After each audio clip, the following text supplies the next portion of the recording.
Dominant Protector. Credit to the author. 5,921-30. Ang mga pangalan po na nandito ay galing sa mga name generator. Kung meron man pagkakatulad sa mga pangalan ng tao o lugar at pangyayari, ito ay tunay na hindi sinasadya. Sino mang bumili ng Jade card mula sa unang 10 silid ay makakatanggap ng ganitong abiso. Hindi nag-aalala si Housley na walang mga silid na kapareho ng palapag na maaaring palitan dahil karaniwang inirereserba ni Housley ang mga silid 1, 2, at 3 para sa kanilang sarili. Ang isa ay para sa kanilang sariling gamit at ang isa naman ay para sa ilang mga kilalang panauhin, tulad ni Terence. Hindi na hinintay ni Tio Lee na magsalita si Marlon at agad na ngumiti. Dahil ginagamit ni Master Linford ang Jade token ng pamilyang Lee, ang silid bilang ika-5 ito ay naturally yours. Pagkatapos niyang sabihin ito, agad siyang humarap sa staff member na nangunguna sa daan at nagtanong, ayon sa mga patakaran, maaari tayong magpalitan ng kwarto sa parehong palapag. Aling numero ang bakante? Walang laman ang numero 4, sabi ng kawani. Karaniwan, sa ganitong uri ng dekalidad na subasta, wala nang natitirang bakanteng silid. Ang pamilyang Lee sa dulong hilaga ay mayroon lamang mga silid na nakareserba mula 1 hanggang 3, ngunit sa hindi malamang dahilan, may karagdagang silid na 4 ngayon. Hindi pa nakaranas ng ganito kabilis na pag-uusap ang mga tao sa auction house. Nang tanungin siya ni Tio Lee, hindi niya namamalayang itinuro niya ang pinakamalapit na silid sa kanya. Hindi naman masama ang room 4, bahagyang ngumiti si Terence, bilasan mo at ipadala mo sila doon. Parang sentensya ng kamatayan ang numero 4 para kay Terence, at lalong pumangit ang mukha ni Marlon. Hinaila siya ni Tio Lee papunta sa kwarto 4 at bamulong, bata Panginoon ng lungsod, hindi rin masama ang numero 4. Maginhawa naman siyang bantayan sa tabi niya, at malapit din ito sa numero 6, di ba? Naisip ni Marlon na may katuturan ito at hindi masyadong tumutol. Tinitigan niya si Terence, binati si Ziking, at galit na sinundan si Tio Lee. Sumumpa siya sa sarili na hindi niya hahayaang bumili ng kahit ano si Terence ngayon. Bukod doon, kung may pagkakataon lang siya, papatayin niya si Terence. Naghintay si Ziking na makaalis ang pera bago itinuro si Terence, sinabihan itong maghintay at tingnan ito. Gayunpaman, hindi man lang siya tiningnan ni Terence, tinatrato siya na parang hangin.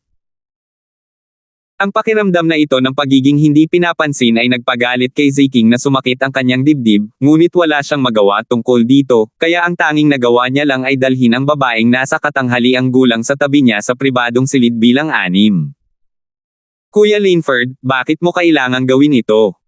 Mapait na ngumiti si Jonas. May karapatan kang pumili ng iyong silid, kaya dapat ay sinigurado mo na hindi nila alam kung nasaan ka. Ngayon, inaatake ka mula sa magkabilang panig. Gusto mo ba talagang makipaglaban sa kanila ngayon? Huwag kang mag-alala, Kuya Collins, nakangiting sabi ni Terence, alam ko ang ginagawa ko. Maaari ka munang pumunta sa iyong kwarto. Kung kailangan mo ng tulong, ipapahanap ko si Shenjin sa iyo. Sige, basta alam mo ang ginagawa mo, hindi na nagsalita pa si Jonas. Alam niya ang kakayahan ni Terence, mas malakas ito kaysa sa kanya. Wala siyang dapat ipag-alala, nako, kung makikita nila akong kasama mo, natatakot akong pupunta sila at bibilhin ang bibilhin ko. Sa tingin ko ay hindi ka nila matutulungan ngayon. Kumurap si Terence. Posible yan. Kuya Collins, parang hinaila kita papasok dito.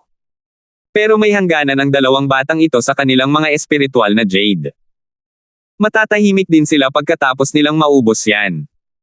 Akala ni Jonas ay inaaliw lang siya ni Terence at hindi niya ito pinansin. Pagkatapos magsalita ng ilang salita, dumiretso siya sa silid ng 5 Elements Chamber of Commerce. Dinala ni Terence si Shenjin sa silid bilang 5 at tumingin sa paligid. Ang silid ay mga 15 o 16 na metro kwadrado, at medyo maluwang ito. May isang transparent na kristal na pelikula na nakaharap sa entablado ng subasta, at malinaw nilang nakikita ang bulwagan at ang entablado ng subasta mula sa silid. May 2 komportableng upuan sa harap ng kristal na lamad, at sa harap ng mga upuan ay isang bilog na platapormang kristal. Batay sa mga tagubilin dito, ginagamit ito para sa pagbid at pagkumpleto ng mga transaksyon. Bukod pa rito, mayroon ding cabinet sa silid na naglalaman ng lahat ng uri ng mahahalagang spirit fruit at spirit tea na magagamit ng gagamit nito anumang oras. Sa kabilang banda, mayroon ding malambot na sopa na maaaring higaan at tulugan ng gagamit anumang oras kung kinakailangan. Naupo si Terence at tinawag si Shenjin, umupo ka rin, huwag kang masyadong magpigil, o gusto mo bang hanapin si Miss Sinclair? Napangiti si Shenjin ng alanganin. Hindi, kasama ni Yvonne si Tio Sinclair.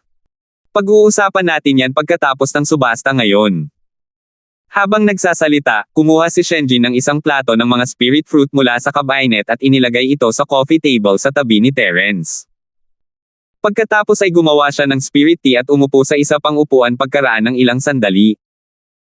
Nagkwentuhan silang dalawa sandali, at halos puno na ang libu-libong bakanteng upuan sa pasilyo. Malamang pareho rin ang mga silid, nakikita ni Terence ang ilang pamilyar na mukha na nakatingin sa ibaba, ang ilan ay kilala niya, ang ilan ay hindi niya kilala. Maya-maya, isang magandang babae na nakadamit pang palasyo ang umakyat sa entablado ng subasta. Maganda siyang naglakad papunta sa isang maliit na plataporma at pinagmasdan ang buong bulwagan at ang mga VIP room sa ikalawang palapag. Maligayang pagdating, mga kagalang-galang na panauhin, sa pinakahilagang isla. Ako ang punong taga-subasta ng pinakahilagang bahay subasta, si Wenjing. Isang karangalan para sa akin na maging punong abala ng subasta ngayon at masaksihan ang dakilang okasyon ng napakahusay na subasta na ito kasama kayong lahat. May ngiti sa mukha si Wenjing. Mahina at malinaw ang kanyang boses, at katamtaman ang bilis ng kanyang pagsasalita. Kahit hindi gumagamit ng spell para sa pagpapalakas ng tunog, titiyak pa rin niyang maririnig siya ng malinaw ng lahat ng nasa bahay subasta. Sa ilang salita lamang, biglang tumahimik ang maingay na bulwagan. Ang mga mata ng lahat ay nakatuon kay Wenjing na nasa entablado. Ang sarap sa pakiramdam na maging sentro ng atensyon. Pakiramdam ko talaga ay ako ang sentro ng atensyon. Sa kasamaang palad, alam kong lahat ay nag-aalala kung kailan ko sisimulan ang subasta, at ayaw talaga nilang makita akong nagsasalita ng walang kwentang bagay. Sige, gaya ng gusto mo, opisyal nang magsisimula ang subasta ngayon. Nakangiting sabi ni Wenjing. May malakas na tawanan mula sa mga manunood. Kung ang isang magandang babae ay may sense of humor, tiyak na may mga taong susuporta sa kanya. Maraming tao ang may magandang impresyon sa magandang subasta na ito dahil lamang sa napakadeterminadong pagsisimula ni Wenjing ng subasta. Sa gitna ng entablado ng subasta, mayroong isang parisukat na entablado na kasinlaki ng isang mesa ng tsaa. Sa ibabaw nito, mayroong isang puting tray ng jade na natatakpan ng isang transparent na takip na kristal. Sa ibabaw nito, mayroong isang maliit na itim na singsing. Lahat, pakitingnan po. Ang unang bagay para sa araw na ito ay itong singsing na imbakan.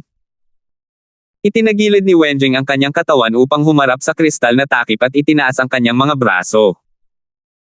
Ngumiti siya at nagpakilala, bilang unang subasta ng napakahusay na subastang ito, syempre kailangan nating maglabas ng isang bagay na maganda.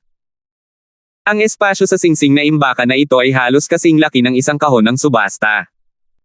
Bukod sa mga may buhay na hindi maaaring pumasok, kahit ano ay maaaring iimbak dito. 5,922.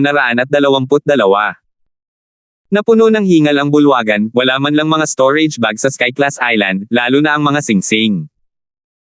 Ang storage bag na nakuha ni Terence ay isa ng napakahalagang bagay, at ang singsing na ito ay 1,000 beses na mas mahalaga kaysa sa kanya. Sandali na tumigil si Wenjing, at isang ekspresyon ng kasiyahan ang sumilay sa kanyang mga mata. Ito ang epektong gusto niya para sa unang subasta. Hanggat masigla ang kapaligiran, tiyak na magiging mas maayos ang mga susunod na subasta. Ang panimulang presyo ng singsing na ito para sa imbakan ay 10 milyong piraso ng espiritual na jade.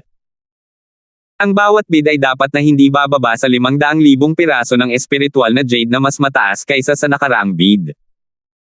Ngayon, naway buong tapang na magbid ang mga interesadong kaibigan. Hindi mapang-uyam ang mga salita ni Wenjing, ngunit ang mga nakarinig nito ay hindi maiwasang magbid. May pakiramdam sila na hindi nila ito matatanggap kung hindi sila magbid. 11 milyong spirit jade. May isang tao sa bulwagan ang agad na nagbid, at ito ay karagdagang 1 milyong spirit jade. Mahigit 70% ng mga taong naruroon ay walang ideya kung magkano ang halaga ng isang singsing na pang-imbak. Gayunpaman, kahit ang isang hanggal ay malalaman na ang isang singsing na may ganitong kalaking espasyo ay tiyak na hindi mabibili gamit lamang ang 10 o 20 milyong spirit jade. Kung walang espasyo para sa jade si Terence, siya na sana ang kukuha ng singsing, kahit hindi siya ang kukuha ng storage bag. Sa ngayon, wala siyang interes. Hindi siya interesado na makuha ang singsing, pero kailangan pa rin niyang sumali sa subasta. Gusto niyang makita kung gaano determinado sina Marlon at Ziking na makipag-ayos sa kanya. Sa loob lamang ng ilang maikling paghinga, ang presyo ng pagbid ay lumampas na sa marka ng 20 milyong spirit jade nang may hindi mapigil ang momentum, papalapit sa punto ng 30 milyong spirit jade. Ngumiti si Terence habang inilalagay ang kanyang kamay sa bowl ang kristal, 50 milyong espiritong jade. Hindi lumabas ang boses niya. Sa halip, ito ay naging isang pag-alok at lumitaw sa isang projection sa bulwagan. Agad na nalampasan ng pag-alok na ito ang lahat ng naunang pag-alok. Tumahimik ang bulwagan. Hindi naman ganoon kalaki ang 50 milyon, hindi naman ito kalakihan kumpara sa storage ring, pero halos doble ang alok ni Terence sa orihinal na presyo, napakatigilan ng lahat dahil dito. 50 milyong spirit jade. Ang kagalang-galang na panauhin sa silid ika-5 ay nag-alok ng 50 milyong. 60 milyong spirit jade. Bago pa matapos ni Wenjing ang kanyang sasabihin, agad niyang nilakasan ang kanyang boses at lumingon sa direksyon ng ika-4 na kahon. Ang kagalang-galang na panauhin sa kahon ika-4 ay nag-alok ng 60 milyong spiritual jade. Iyon ang pinakamataas na bid sa ngayon. Bahagyang ngumiti si Terence, nakagawa na ng hakbang si Marlon. Tingnan natin kung gaano niya gustong saktan si Terence. 100 milyong espiritual na jade. Wala sa mood si Terence na unti-unting subukan ang kinikita ng pera, agad niyang itinaas ang bid ng 40 milyon. Hindi gaanong mahalaga kay Terence ang singsing na imbakan, pero pwede niya itong ibigay sa iba kung makukuha niya ito. Tutal, iisa lang naman ang espasyo niya para sa jade, at mas maginhawa kung mayroon siyang singsing na imbakan. 100 milyong espiritual na jade. Agad na itinaas ng panauhin sa silid ika-5 ang bid sa 100 milyong espiritual na jade. Gusto kong sabihin na walang lugi sa pagbid para dito sa ganitong presyo, dahil ang ganitong uri ng singsing na pang-imbak ay naipasa mula pa noong sinaunang panahon. Hindi ito isang bagay na madaling makuha. 150 milyon. Ang kahon ika-4 ay nagbid ng 150 milyong espiritong jade. Hindi inaasahan ni Wenjing na magiging ganito katanyag ang unang round. Bagamat magandang item ang singsing na pang-imbak, ang pagbid ay masyadong kahanga-hanga. Ang panimulang presyo na 10 milyon ay talagang itinakda sa napakababang presyo. Ito rin ay isang desisyon na ginawa upang pasiglahin ang kapaligiran ng subasta. Ngayon, tila maganda ang epekto. Sa bagay, ang ganitong uri ng mainit na pagbid ay talagang bihira. Noong una ay gusto sanang maglaan ng oras si Wenjing para magpaliwanag patungkol sa pinagmulan ng storage ring, ngunit tila hindi na kailangan iyon. Kaya, nagpasya siyang magdaos ng subasta ng may kapanatagan ng loob. Sa ika-4 na silid, napakunot ang noo ni Tio Lee at ipinaalala, binibining Panginoon ng lungsod, hindi ba't masyadong malaki ang pagtaas na ito? Kahit na mayroon tayong sapat na mga espiritual na jade, hindi natin ito maaaring sayangin sa enerhiya ng labanan, tama ba? Tutal, hindi naman ito ang ating target. Huwag kang mag-alala, Tito Lee, titigil ako pagkatapos kong itaas ang presyo ng isang beses pa. Iisipin ng lokong Terence na iyon na nilalabanan ko siya kahit anong mangyari. Titigil ako pagkatapos kong itaas ang presyo sa huling pagkakataon at hahayaan ko siyang bumili ng sarili niyang singsing na pang-imbak para paglaruan, sabi ni Marlon ang may madilim na ngiti. Ang singsing na imbakan ay talagang isang magandang bagay, ngunit hindi ito gaanong pinansin ni Marlon. Siya ang batang Panginoon ng lungsod ng Torrent. Kung gusto niya ang singsing na imbakan, maaari niyang hilingin sa kanyang ama na pumunta sa mahiwagang rehiyon ng dagat. Malaki ang posibilidad na makuha niya ito.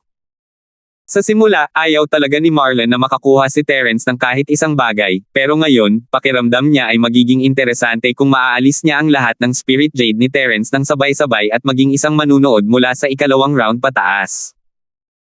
Pagkatapos ni Marlon, agad na ipinakita ng projection ang bagong bid ni Terence, 200 milyong espiritong jade. Matagal nang tumahimik ang buong bulwagan.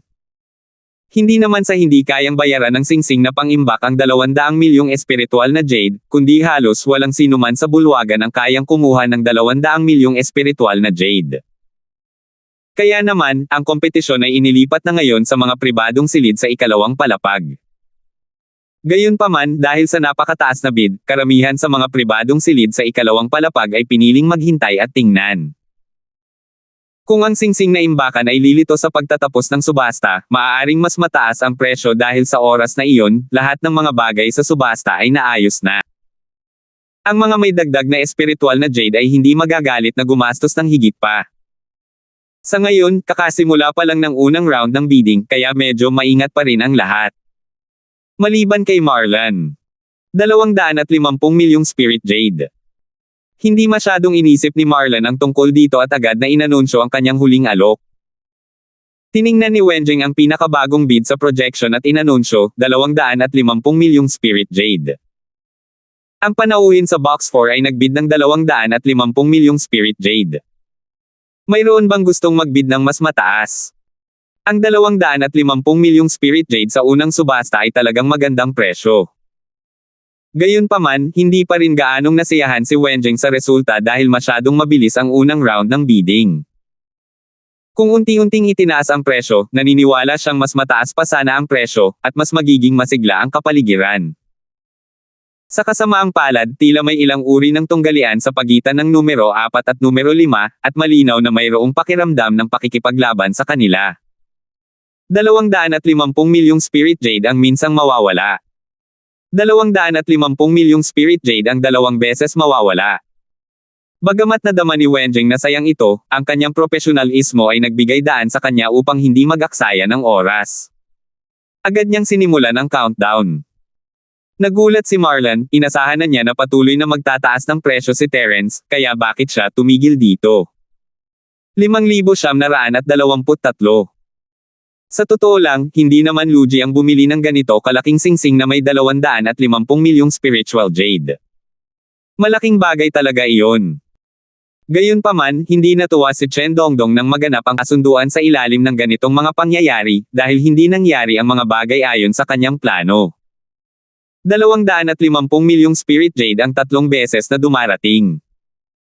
Binabati kita sa panauhin sa ika-4 na kahon para sa pagkuha nitong sinaunang interspatial ring. Pinatumba ni Wenjing ang maliit na martilyo sa kanyang palad sa maliit na upuan ng martilyo sa mesa ng host, na lumikha ng isang malinaw na tunog. Kasabay nito, itinuwid niya ang kanyang braso at itinuro ang kanyang palad sa direksyon ng ika-4 na kahon, na nakakuha ng atensyon ng lahat. Ang kanyang kaaya-ayang tindig at ekspresyon ay kasing kaaya-aya sa mata na parang isang sayaw. Tunay ngang karapat-dapat siyang maging punong subasta ng pinakahilagang bahay subasta. Hindi inisip ni Marlon na ang pagkuha ng singsing na pangimbak ay dapat batiin. Labis siyang nalungkot na hindi niya nagawang magplano laban kay Terence, ngunit kailangan pa ring tapusin ang kasunduan. Kumuha siya ng 250 milyong spirit jade card at inilagay ang mga ito sa portal sa crystal platform. Di nagtagal, nakuha niya ang singsing na pangimbak. Panginoon ng lungsod, hindi naman lugi ang kalakalang ito. Sa tingin ko ay wala si Terence ng ganoon karaming spiritual jade, kaya hindi niya maaaring taasan ang presyo. Nahalata ni Tio Lee na masama ang loob ni Marlon, kaya inalo niya ito. Nagliwanag ang mga mata ni Marlon habang tumatango, tama iyan, Tio Lee, tama ka. Malamang naubusan na ng spiritual jade si Terence. Isa lamang siyang palaboy mula sa probinsya tulad ni Beidao. Kung hindi dahil sa malaking pera na naipon niya nitong mga nakaraang araw, hindi sana siya magkakaroon ng higit sa 100 milyong spiritual jade. Nagkamali ako ng kalkulasyon at hindi ko naisip ito. Hindi na ito mauulit. Sa ikalimang silid, umiling si Terence at bumantong hininga, ang lalaking nasa tabi mo ay talagang mayaman at mapagbigay. Ang singsing na ito ay talagang bagay para sa kanya. Naguguluhan na tanong ni Shenjin, "Boss, kung gusto mo, bakit hindi mo ituloy ang pagbid?" Kung wala kang sapat na spirit jade, sa tingin ko ay matutuwa sina Guild Leader Collins, Guild Leader Hong, at Tiyuhin Sinclair na ipahiram ito sa iyo. Sa pinakamarami, maaari kang tumulong sa isang tao na magpino ng mga tableta. Ayoko. Gusto ko lang makita kung gaano ka-rich the kid ang kapitbahay namin, ngumiti si Terence at nagkibit balikat. Nawalan ng malay si Shenjin, akala niya ay determinado si Terence na makakuha ng kahit ano nang makita niya kung gaano katindi ang laban sa pagitan nina Terence at Marlon, ngunit biro lang pala iyon. Habang nagsasalita siya, lumitaw sa entablado ang pangalawang bagay. Isa itong espesyal na uri ng Mountain Gaze Peel. Medyo natigilan si Terence. Malinaw na gawa niya ang tabletang ito, pero hindi niya inakalang gagamitin ito bilang isang bagay. Hindi mahalaga kung nakarating si Terence o hindi siya maaaring sumali sa subasta. Isa siyang Mystic Class Level 2 Refiner, nakakahiya talagang bumili ng ganitong klase ng gamot. Naramdaman ni Terence na sayang na sinayang niya ang pagkakataon para manloko ng iba. Umaasa na lang siya na magiging kapaki-pakinabang sa kanya ang susunod na bagay. Di nagtagal, ibinenta ang Mountain Gaze Peel, at ang ikatlong item ay lumitaw sa entablado. Isang malanyebe na mahabang espada ang lumitaw sa isang kristal na kahon, at mayroong isang mahina at malamig na puting ambon na pumapailan lang mula sa espada. Ha! Nagulat si Terence, hindi naman masama ang espadang ito, Shenjin. Mukhang bagay na bagay ito sa iyo. Ano ba, interesado ka bang bilhin ito? Sa sinaunang mundo ng pakikipaglaban, nakakita na si Terence ng mga katulad na espada noon. Halimbawa, ang Ice Soul Sword sa kamay ni Wukong at ang durog na Ice Sword sa kamay ni Linlin ay parehong makapangyarihang sandata. Matagal nang kasama ni Shenjin si Terence at malaki ang naitulong niya rito. Kung makukuha niya ang espada, magiging magandang regalo iyon para sa kanya. Ang espadang ito ay tinatawag na Snowfall Sword. Isa ito sa pinakamahusay na sandata para sa mga nagtatanim ng yelo at elemento ng nyebe. Ang gumagamit ng espada ay kayang pataasin ang kapangyarihan ng kanilang martial arts ng 20%. Sa isang labanang may buhay at kamatayan, katumbas ito ng pansamantalang pagpapalaki ng isang maliit na kaharian. Hindi nagmamadali si Wenjing na i-anunsyo ang pagsisimula ng shooting. Sa halip, ipinakilala niya ng detalyado ang mga gamit ng Snow Mist Sword. May pinanibik na sinabi ni Shenjin, kung magkakaroon ako ng ganoong espada, tiyak na tataas ng malaki ang lakas ko. Boss, sasali ako sa subasta mamaya. Subukan natin at tingnan kung makukuha ko muna ito. Malamang na magiging napakahirap para kay Terence na makuha ang Snow Mist Sword sa silid ikalimang ito, at naging kapaki-pakinabang din ito kay Ziking. Sa pagkakataong ito, oras na para lumabas ang lalaking ito at guluhin ang lahat. Napaka-detalyado ng pagpapakilala ni Wenjing. Ang espadang may hamog na nyebe ay tunay ng isang mahusay na espada, ngunit sayang lang at hindi maraming tao ang nagsasagawa ng mga pamamaraan ng paglilinang ng kaisipan na uri ng yelo, kaya nakatadhana na ang presyo sa subasta ng espadang may hamog na nyebe ay hindi magiging masyadong mataas. Ang panimulang presyo ng Snow Mist Sword ay 300,000 spiritual jade. Ang bawat dagdag ay hindi dapat bababa sa 10,000 spiritual jade. Anunsyo ni Wenjing sa pagsisimula ng pagbid. Kung ikukumpara sa storage ring, ang panimulang presyo ng Snow Mist Sword ay hindi man lang kalakihan. Gayunpaman, sa paningin ng mga nangangailangan nito, walang gaanong pagkakaiba sa halaga sa pagitan ng dalawa. 350,000 spirit jade. May isang tao sa bulwagan na agad na nagtaas ng bid ng 50,000 spiritual jade. Hindi naman mataas ang panimulang presyo, kaya natural lang na mas maraming tao ang interesado sa Snow Mist Sword. 360,000 espiritong jade. 380,000 espiritong jade. Hindi mabagal ang bilis ng pagbid sa bulwagan, ngunit kakaunti lamang ang mga talagang nagbid. Mula rito, makikita na wala talagang gaanong mga nagtatanim ng elemento ng yelo. Banggitin mo ang presyo mo kung gusto mo, huwag kang mag-alala na kulang ang spiritual jades mo. Ngumiti si Terence kay Shenjin. Salamat, boss. Tuwang-tuwa si Shenjin. Mayroon din siyang ilang mga spiritual jade, ngunit sa mga salita ni Terence, wala siyang dapat ipag-alala. 1,000,000 espiritu jade. Inilagay ni Shenjin ang kanyang kamay sa bowl ang kristal at direktang dinobol ang presyo. Ito ang oras para ipakita ang kanyang kumpiyansa. Hanggat maipapakita niya ang kanyang kapangyarihan, malamang na matatakot nito ang maraming kakompetensya. Gaya ng inaasahan, ang biglaang pagtaas ng presyo ng pagbid ay naging dahilan upang huminto sandali ang iilang tao sa bulwagan, at walang nagtaas ng bagong presyo ng ilang sandali. Ang panauhin sa ikalimang kahon ay nagbid na ng 1 milyong piraso ng espiritual na jade. Mukhang interesado ka sa espadang may hamog na nyebe. Mayroon pa bang ibang taong may gusto sa espada? Nakangiting tanong ni Wenjing. Sa sandaling ito, malinaw na nakita ang epekto ng singsing na imbakan. Bagamat hindi masyadong nasiyahan si Wenjing sa unang subasta, hindi may kakailan na sa 25 milyon na kasunduan sa espiritual na jade, hindi sulit na banggitin ang 1 milyong bid sa espiritual na jade. Kung ang Snow Mist Sword ang unang bagay na ibinente sa subasta, malamang na sumuko na ang iilang tao sa bulwagan na nagnanais nito. Gayunpaman, pakiramdam nila ngayon ay malayo pa sa presyong nasa isip nila ang 1 milyong espiritual na jade. 1,050,000 spirit jade. Pagkatapos ng kaunting katahimikan, isa na namang tao sa bulwagan ang nagsimulang magbid muli. 1,80,000 espiritong jade. Sumunod ang isa pa. Nagatubili sandali si Shenjin at naghanda na muling itaas ang presyo sa 1.5 milyong spirit jade. Gayunpaman, nang mailagay na niya ang kanyang kamay sa bolang kristal, isang bid na 2 milyong spirit jade ang lumitaw sa ika-6 na pribadong silid. 5,924. Gumagawa talaga siya ng aksyon. Bahagyang ngumiti si Terence at casual na humarap kay Shenjin, ituloy mo na ang pagbid, huwag mo na siyang pansinin. Lubos na nagtiwala si Shenjin kay Terence at agad na sumang-ayon sa halagang 2,200,000. Sa sandaling lumitaw ang bid na ito sa projection array, agad itong natabunan ng bid ng 3 milyong spirit jade mula sa room 6. Agad na nagalok si Shenjin ng 3.5 milyong spiritual jade. Sa oras na ito, sumuko na ang ilang tao sa bulwagan sa ibaba na nagbabalak na magbid. Kahit ang isang hanggal ay nakikita na pagkatapos ng laban sa pagitan ng silid 5 at silid 4, ang silid 6 ay dapat na nakikipagkompetensya sa silid 5. Isa itong master na madaling makakapagalis ng 200 milyong spiritual jade. Malayo pa sa kanyang kinikita ang ilang milyon.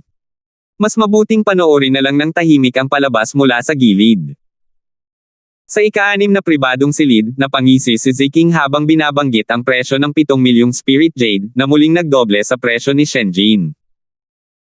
Ngumiti ang babaeng nasa katanghaliang gulang sa tabi niya at sinabing, batang gobernador ng lungsod, kahit hindi naman masama ang espadang ito na gawa sa nyebe, mayroon ka ng sariling sandata at hindi mo na kailangang palitan ito. Wala naman itong gaanong gamit, di ba? Talaga bang para hindi makabili si Terence ng kahit ano? Napangiti ng mahina si Ziking at sinabing, Tita Liger, huwag kang mag-alala. Hindi ako tanga tulad ni Marlon, na gumagastos ng malaking pera para bumili ng mga bagay na hindi naman niya kailangan. Kapag dumating ang tamang panahon, hahayaan ko si Terence na bumili nito. Sa pagkakaalam ko, walang alam ang lalaking yun sa kahit anong martial arts na may elemento ng yelo, at wala siyang Snow Mist Sword kahit hingin pa niya. Malamang ibibigay niya ito sa kanyang tagasunod. Kung gagastos siya ng malaking pera para bumili ng espada para sa kanyang tagasunod, malamang matagal siyang masasaktan, di ba? Natutunan ni Ziking ang trick na ito kina Terence at Shenjin sa Northern Chamber of Commerce, at masarap sa pakiramdam na gamitin ito laban kina Terence at sa iba pa. Kung si Terence ang unang huminto, wala naman talagang pakialam si Ziking. Maaari naman niyang gamitin ang Snow Mist Sword, at makabubuting gumastos pa ng Spirit Jade para mabili ito bilang backup weapon.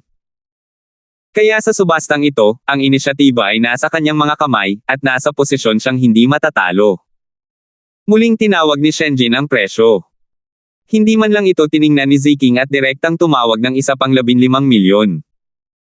Kasabay nito, patuloy niyang sinabi kay Tia Liger, nakita mo ba ng malinaw ang lakas ng batang iyon ngayon lang? Sinabi ni Marlon na ang kanyang matandang si Lee at ang batang iyon ay nagpalitan ng suntok at hindi nakakuha ng anumang kalamangan. Umiling si Tita Liger, hindi ko alam. Medyo kakaiba talaga ang Terence na yan. Isa siyang Mystic Class Level 2 Refiner. Kung maaari, mas mabuting makipagkaibigan tayo sa kanya. Mabuti yan para sa lungsod natin.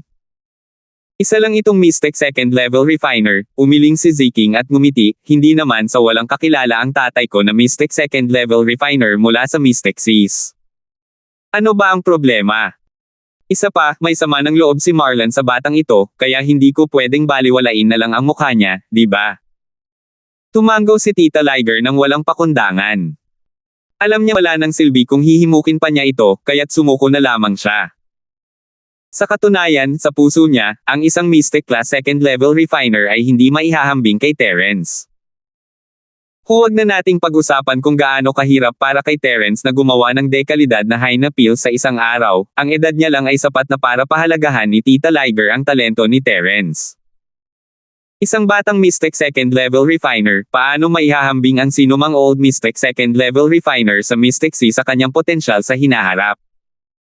Sige, Tita Liger, sa tingin mo ba matatalo mo si Terence kung makikipag-partner ka kay Boyet? Casual na tanong ni Ziking. Si Boyet yung matandang kasama niya sa trade fair noong nakaraan. Isa rin siyang early stage mountain split master, at ginamit niya ang kanyang spirit sense para suriin si Terence.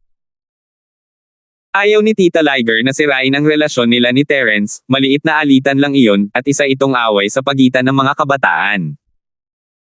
Ayos lang sana kung ngangitian na lang nila ito at hahayaan na lang, pero kung lumaki pa ito, huli na ang lahat. Kaya, sabi niya sa hindi tiyak na tono, mahirap sabihin. Nakatago ang lakas ni Terence, at hindi tayo dapat kumilos ng padalos-dalos hanggat hindi tayo sigurado. Tama ka. Pag-uusapan natin ito kay tiyuhin mamaya. Hindi na nagsalita pa si Ziking. Nagkibit balikat siya at ibinalik ang atensyon sa subasta. Sa entablado, naramdaman ni Wenjing na hindi siya kailangan. Ang subastang ito ay katulad ng singsing na imbakan. Hindi na niya kailangang dagdagan pa ang apoy. Ang ilang mga tao ay wala pang pagkakataong magsalita. Ang panimulang presyo na 300,000 ay tumaas sa 15 milyon sa loob lamang ng ilang minuto. Isa nga itong patunay ng kanyang karanasan, ngunit ang pakiramdam na hindi siya makakasali sa subasta ay nagparamdam sa kanya ng kaunting pagkatalo bilang punong taga-subasta. Sa ikalimang silid, nag-aalangan na tumingin si Shenjin kay Terence, "Boss, masyadong mataas ang presyong ito." Maganda ang Snow Mist Sword, pero hindi sulit ang presyong ito. Sa tingin ko dapat na natin itong kalimutan. Bahagyang ngumiti si Terence, "Kung gusto mo, huwag mong isusuko." Sa tingin ko, hindi sa lahat ng oras ay makikipagkompetensya sa atin si Ziking. Malamang gusto niyang maghiganti sa ginawa mo sa kanya sa dulong hilagang Chamber of Commerce. Nahuhulaan niya na gusto mo ang Snow Mist Sword at hindi ako. Bahagyang nagulat si Shenjin at hindi napigil ang tumango, "Boss, napakamakatwira ng sinabi mo. Kung ganoon, hindi ba dapat natin siyang pigilan na makuha ang gusto niya? Hindi mahalaga. Kung gusto mo talaga ang Snow Mist Sword, huwag kang matakot na gumastos ng malaki para kay Terence. Hindi mabibili ng 1,000 ginto ang isang mabuting puso. Huwag mong pagsisihan kung hindi mo ito makuha." Nagkibit balikat si Terence at nagsimulang kumain ng isang spirit fruit. Hindi naman malaking bagay ang 10 milyong espiritual na jade, gusto niyang sanayin si Shenjin na maging malaya. Kung si Terence ang gagawa ng lahat ng desisyon, magiging napakahirap para sa kanya. 15 milyong Spirit Jade ang mawawala ng isang beses. 15 milyong Spirit Jade ang mawawala ng 2 beses. Nagsimulang magbilang pababa si Wenjing. Ang presyo ng Snow Mist Sword ay lumampas na sa kanyang inaasahan. Kahit wala itong kinalaman sa kanya, kontento pa rin siya. Naningkit ang mga mata ni Shenjin. Bago pa man ito masabi ni Wenjing sa huling pagkakataon, binigyan niya ng panibagong bid ang projection array na may 15.01 milyong spiritual jade. 15.01 milyong spiritual jade. May lumitaw na bagong bid. Ito ay isang bid na 15.01 milyong spirit jade mula sa tanyag na panauhin sa ika-4 na kahon. Tingnan natin kung may mga bagong bid. 15.01 milyong spirit jade ang ilalabas minsan. Nakangiti si Wenjing, ngunit may kakaibang pakiramdam siya sa kanyang puso. Ang mga nakaraang bid ay nasa daan-daang libo o milyon, at biglang medyo nakakailang ang pinakamababang bid. Dapat lang lumitaw ang ganitong sitwasyon kapag lumabas na ang panimulang presyo, di ba? Sa anumang kaso, mas mataas ang presyo ng subasta, mas malaki ang komisyon na makukuha ng bahay subasta. Kaugnay nito, mas magiging bukas palad ang kanyang komisyon bilang taga-subasta. Bagamat 10,000 lang ang pagtaas nito, hindi naman ito masama. Sa ganitong panahon, mas magiging kitang-kita ang halaga ni Wenjing bilang punong taga-subasta. Kaya, habang nagsasalita siya, tumingin ang kanyang mga mata sa ika-6 na kahon. 5,925. Tumawa si Ziking at sinabing, nakakatuwa, ano ito? Sinusubukan mo ba akong pukawin? O handa ka nang aminin ang pagkatalo? 20 milyong Espiritu Jade. Ito ang huling alok ni Ziking, at kung gusto pa ni Terence na magdagdag ng 10,000 Spirit Jade, hindi na niya itutuloy. Ang Snow Mist Sword ay maaaring ibenta sa halagang 2 milyong Spirit Jade, at ngayong itinaas na ito sa 20 milyon, sapat na ito para mailabas niya ang kanyang galit. Hindi mahalaga kung siya mismo ang bumili nito. Sa anumang kaso, hindi siya nagkulang ng kaunting sigla na ito Jade. Maaari niya itong ituring na tugon sa mga ginawa ni Marlan. Matapos makita ni Shenjin ang bagong alok, agad niyang binitawan ang bolang kristal, huminga ng malalim, at sumandal sa kanyang upuan. Ayaw mo ba? Bahagyang ngumiti si Terence. Ayoko niyan. Natatawang sabi ni Shenjin. Boss, tama ka. Mahirap bumili ng mabuting puso gamit ang pera. Pero pagkatapos kong pag-isipan, pakiramdam ko hindi ang Snow Mist Sword ang talagang gusto ko. Kung makakabili lang ako ng mahabang saber, baka mas bagay sa akin yun. Sa pagkakataong ito, lolokohin ko na naman ang tanggang mayamang yun. Ngumiti at tumango si Terence nang walang sinabi pa. Ang desisyon at paghatol ni Shenjin ay nangangahulugan na nakamit na niya ang kanyang layunin. Sa entablado, ang ngiti ni Wenjing ay kasing ganda ng isang bulaklak habang isinisigaw niya ang kanyang huling pangungusap, 20 milyong espiritong Jade ang tatagal ng 3 beses. Deal.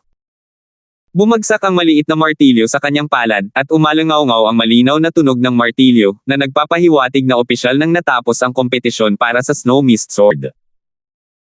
Sumimangot si Ziking, ang bait naman ng lalaking yan. Mukhang hindi siya madaling lokohin. Tita Liger, nalaman mo na ba ang gusto ni Terence? Mula sa pananaw ni Ziking, ang singsing na imbakan at ang espadang may hamog na nyebe ay hindi mga bagay na kailangang bilhin ni Terence, kaya't isinuko niya ang mga ito nang wala na ito sa budget ng kabilang partido. Ngunit kung mayroong isang bagay na kailangan niyang bilhin, hindi na niya kailangang mag-alala tungkol sa pagtataas ng presyo. Hindi ko alam, umiling si Tita Liger. Sana may magandang balita mula kay Boyet. Nagkibit-balikat lang si Ziking at tinapos ang transaksyon ng Snow Mist Sword sa transmission channel. Pagkatapos, kinuha niya ang espada at maingat itong pinaglaruan. Hindi interesado si Terence sa susunod na 7 item, pero minsan lang siya tumawad sa bawat pagkakataon. Basta't tumawad siya, agad na susunod sina Marlan o Ziking. Pero natuto na ang dalawang lalaking ito, hindi na nila ipagpapatuloy ang pagtataas ng presyo ng malaki, kundi sapat lang para mapigilan ang presyo ni Terence. Sinubukan ni Terence ng ilang beses, at matapos niyang maunawaan kung ano ang iniisip ng dalawang ito, tumigil siya. Hindi lang tumigil ang subasta dahil hindi kumilos si Terence. Sa kabaligtaran, mas naging magulo pa ang eksena kaysa dati. Tutal, anumang bagay na maaaring lumabas sa nangungunang subastang ito ay may pinakamataas na kalidad. Lumipas ang isa pang oras, at isa na namang bagay ang nakakuha ng interes ni Terence. Lahat ng nilikha ng mundo ng mga mortal. Okay, parang kahanga-hanga ang pangalan, pero isa lang talaga itong maskara. Ipinaliwanag ni Wenjing ang mga detalye ng maskara nang may ngiti sa kanyang mukha. Halos 4 na oras nang nagaganap ang subasta, at hindi naging madali para sa kanya na mapanatili ang isang banayad ng ngiti. Ang salitang, manifestasyon ng pulang alikabok, ay nangangahulugang pagkatapos gamitin ang maskarang ito, maaari mong baguhin ang iyong hitsura at aura ayon sa gusto mo. Sa ilalim ng normal na mga pangyayari, kahit ang isang master ng yugto ng lupa ay hindi makakakita sa kabila ng pagbabalat kayo ng maskara.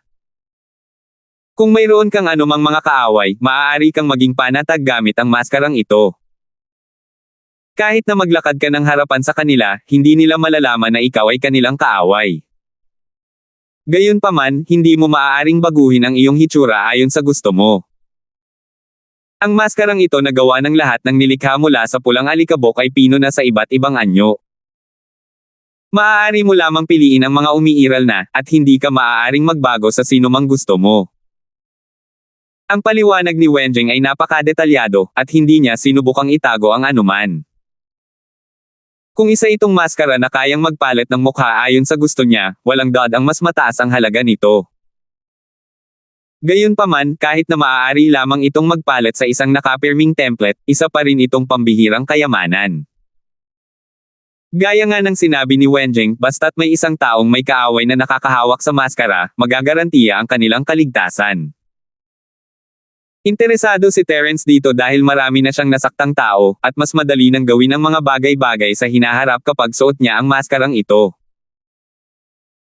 Ang panimulang presyo ng pagpapakita ng kalikasan na gawa sa pulang alikabok ay 2 milyong espiritual na jade, at ang bawat bid ay hindi maaaring mas mababa sa 100,000 espiritual na jade. Kung mayroong sino mang mga kilalang panauhin na magustuhan ito, maaari na kayong magsimulang magbid ngayon. Matapos ay anunsyo ni Wenjing ang pagsisimula ng subasta, uminit ang kapaligiran. Maaaring gamitin ang maskarang ito upang iligtas ang buhay ng isang tao. Sino mang makakasali sa ganitong uri ng dekalidad na subasta, kahit na nasa bulwagan sila, ay isang malaking hamon. Seryoso nilang itinuturing ang kanilang sariling buhay. Natural lamang na maging tanyag ang mundo ng mga mortal. Sa loob lamang ng ilang paghinga, ang mga bid sa bulwagan ay biglang tumaas, nalagpasan ang 5 milyong spiritual jade mark. Bukod pa rito, ang presyo ay patuloy pa ring tumataas, bagamat medyo mas mabagal kaysa dati. Naghintay si Terence hanggang sa umabot sa 7 milyon ang presyo sa bulwagan bago ito itinaas sa 10 milyon. Bagamat medyo malaking bagay ang biglaang pagtaas ng 3 milyong spiritual jade, sanay na ang lahat dito. Gayunpaman, alam ng lahat na hanggat nagbid ang silid ika-5 numero, tiyak na susunod din ang silid ika-4 at ika-6. Kaya naman, ang 10 milyong spiritual jade ay simula pa lamang. Gaya ng inaasahan, matapos magbid ang bidder no. 5, agad na nagbid ang bidder no. 4 ng 13 milyong spiritual jade. Bahagyang ngumiti si Terence. Naintindihan niya na talagang gusto ni Marlon ang maskara. Base sa kanyang nalaman, isang minimum lang ang itataas ni Marlon sa presyo, at problema lang iyon. Kung itataas niya ito ng malaki, ibig sabihin ay gusto niya talaga ito. Matapos sumuko si Terence, magpapatuloy si Marlon sa pag-aalok kasama ang iba. Dahil gusto mo talaga itong maskara, hindi kita papayagang makuha. Dahil doon, nagbayad si Terence ng 15 milyon. Hindi inaasahan, si Ziking mula sa silid 6 ay nakapagdagdag din ng 2 milyong espiritual na jade. Halata na gusto niyang sumali sa kompetisyon. Simula nang magsimula ang subasta, may pahiwatig na sina Marlon at Ziking na wala silang ipinaglalaban. Noong nakikipaglaban sila kay Terence, ang isa ay kumilos at ang isa naman ay hindi. Ito ang unang pagkakataon na silang dalawa ay nakipagkompetensya kay Terence ng sabay. Ha! Maskara lang yan, pero naakit nito ang 2 batang City Masters ng East Province para ipaglaban ito. Mukhang maraming kalaban ang 2 ugok na to. Nakangiting sabi ni Terence, sabay abot ng bagong presyo. Pagkatapos, may isa pang pribadong silid na pumasok, at ang presyo ay mabilis na lumampas sa 25 milyon. Mukhang may isa na namang malaking item sa subasta na malapit ng lumitaw. 5,926. Mahinahong naglaan ng oras si Wenjing upang i-anunsyo ang pinakabagong presyo sa projection array, ngunit ang kanyang puso ay namumulaklak na sa tuwa. Habang dumarami ang mga taong lumahok sa bidding, mas tataas ang presyo ng manifestasyon ng pulang alikabok na ito. Hindi niya inaasahan na ang isang simpleng maskara ay makakakit ng napakaraming tao upang makipagkompetensya para dito. 35 milyong spirit jade. Ang kagalang-galang na panauhin sa silid 10 ay nag-alok ng 35 milyong spirit jade. May bagong bid ang ika-4 na kahon. 36 na milyong spiritual jade. Mabilis na nagsalita si Wenjing na lumikha ng isang tensyonado na kapaligiran. Sa katunayan, napakatindi talaga nito ngayon. Nagatubili sandali si Terence bago tinawag ang 50 milyong espiritong Jade. Maganda nga ang maskarang ito, pero may mga kapintasan din. Kakasabi lang ni Wenjing na kahit ang mga cultivator na humahati ng daigdig ay hindi makakakita sa kabila ng pagbabalat kayo. Kaya, hindi ba makikita ito ng mga cultivator na nasa Sea Rift? Isa pa, hindi imposible para sa kanya na makita ang kabila ng isang cultivator na nasa Earth Stage. Ang mga cultivator na nasa Mountain Opening Stage ay hindi gaanong banta sa kasalukuyang mga kalaban ni Terence, pero ang mga cultivator na nasa Earth Stage ay medyo problema. Gamit ang maskarang ito, hindi niya magagarantiya na magagawa niyang lokohin ang mga cultivator na nasa Earth Stage, kaya bumaba ng malaki ang halaga nito. 50 milyong Spirit Jade na ang limitasyong itinakda ni Terence para sa kanyang sarili. Kung hindi niya kailangang bumili ng kahoy para sa pagpapalakas ng kaluluwa at mga sanga para sa pagtitipon ng espirito, maaari pa siyang maglagay ng mas maraming Spirit Jade, ngunit hindi siya maaaring maging masyadong mapilit ngayon. Dahil sa biglaang pagdami ng mahigit 10 milyon, natahimik ang mga tao sa silid 10. Bago pa man makapaglagay ng alok si Terence, sabay na lumabas ng kani-kanilang mga silid sina Marlon at Zayking, gustong makipagnegosasyon sa isa't isa. Iisa lang ang maskara, at hindi nila maaaring patayin ang isa't isa, na siyang makakabuti kay Terence. Akala ni na Marlon at Zayking ay maaari na silang magbid anumang oras pagkatapos nilang marating ang pribadong silid ng isa't isa, ngunit hindi nila inaasahan na magkikita sila sa pintuan ng ikalimang pribadong silid. Pagkatapos magpalitan ng ilang salita, nang bumalik silang dalawa sa ika-6 na pribadong silid, narinig nila ang anunsyo ni Wenjing mula sa entablado. 50 milyong Spirit Jade ang tatakbo ng 3 beses. Deal. Walang malay na sumugod silang dalawa patungo sa ball ang kristal, nais na magpatuloy sa pagbid. Narinig na ang malinaw na tunog ng martilyo, at naayos na ang kasunduan. Sus Mariosep. Kasalanan mo lahat to, bakit mo ako inaagaw sa akin? Galit na galit si Marlon. Tinulak niya ang balikat ni Zayking at sumigaw. Inabot din ni Zayking si Marlon para itulak. Kung hindi mo ako inaway, bakit mo gagawin to? Ang lakas ng loob mo paring bastyusan ako. Mabilis na pinaghiwalay ni Tia Liger ang dalawa. Batang gobernador ng lungsod at batang Panginoon na si Chen, pareho kayong estudyante ng iisang akademya at mabubuting magkaibigan.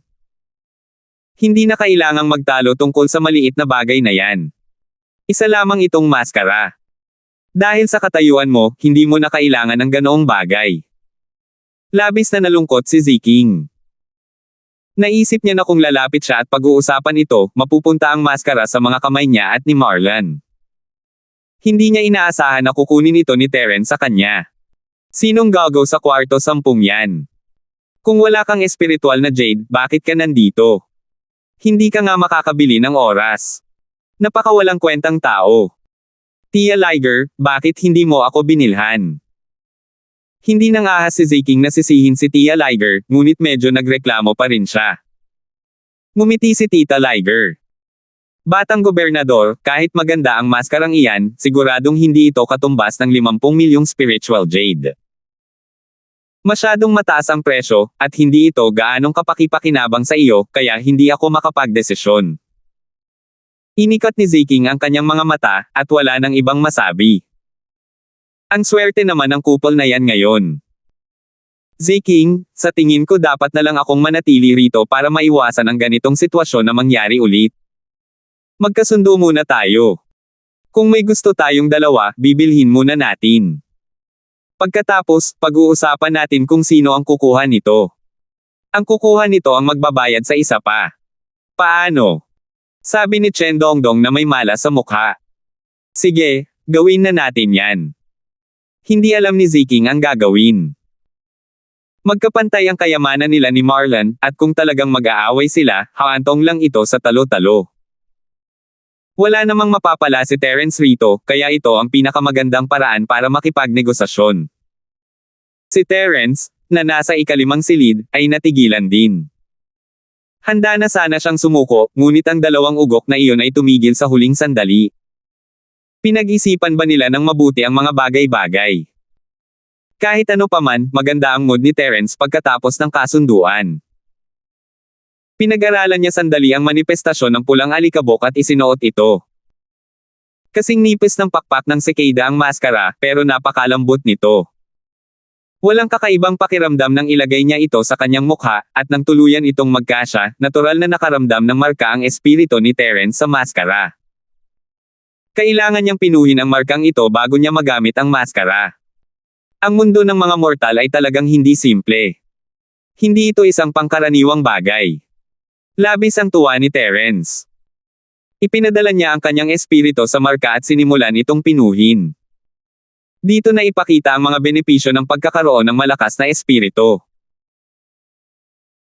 Kung ito ay isang normal na Xuansheng stage practitioner mula sa isang sky-class island, maaaring abutin ng 1 o 2 araw para pinuhin ang marka, ngunit gumamit lamang si Terence ng 1 dosenang hininga ng oras para lubos na pinuhin ang marka.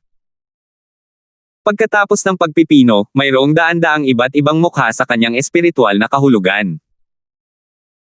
Bagamat hindi ito kasing arrogant ng pangalang, manifestasyon ng pulang alikabok, sapat na ito upang magulat ang mga tao na mayroong mahigit 10,000 sa kanila.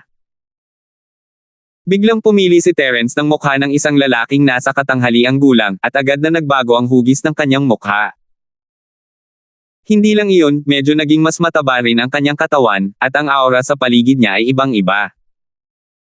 Nakaawang ang bibig ni Shenjin habang nakatingin sa pagbabago ni Terence. Nagulat siya, "Boss, ang ganda ng maskarang ito. Hindi ako makapaniwala na ikaw nga yan kapag nakikita kitang nagbabago." Kinuha ni Terence ang isang telepono mula sa Jade Space at nag-selfie. Tumanggaw siya, kontento. Totoo yan. Walang kapintasan. Hindi ko nga makilala ang sarili ko. Si Terence ngayon ay isa ng ganap na ordinaryong lalaking nasa katanghaliang gulang, iyong tipong maglalaho sa gitna ng maraming tao. Ang mas bibihira pa ay ang kanyang aura ay napaka-ordinaryo na hindi mo siya mapapansin kahit na madaanan mo pa siya. Naubos na ang 50 milyong espiritong Jade. Isa pa, nakaisip na si Terence ng paraan para magamit ang maskara para basagin ang malisyosong pag-alok ng 2 ugok. Hindi ba't binabantayan nila ang silid-5? Kapag lumabas na ang sangay, isusuot ni Terence ang maskara at papasok sa bulwagan para lumahok sa subasta.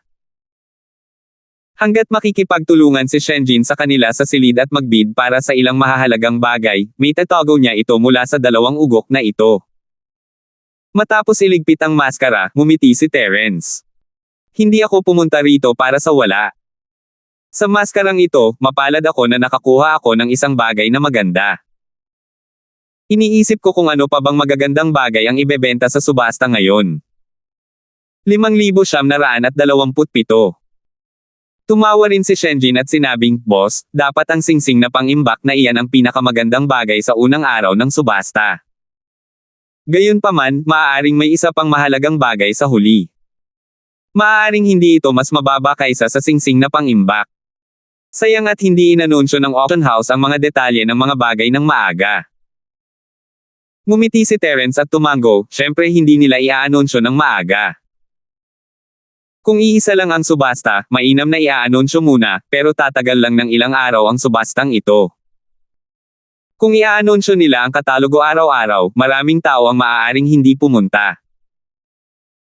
Kapag alam na ng mga tao ang lahat ng item pero hindi ang katalogo araw-araw, saka lang sila pupunta araw-araw, kung sakaling hindi nila makuha ang gusto nila.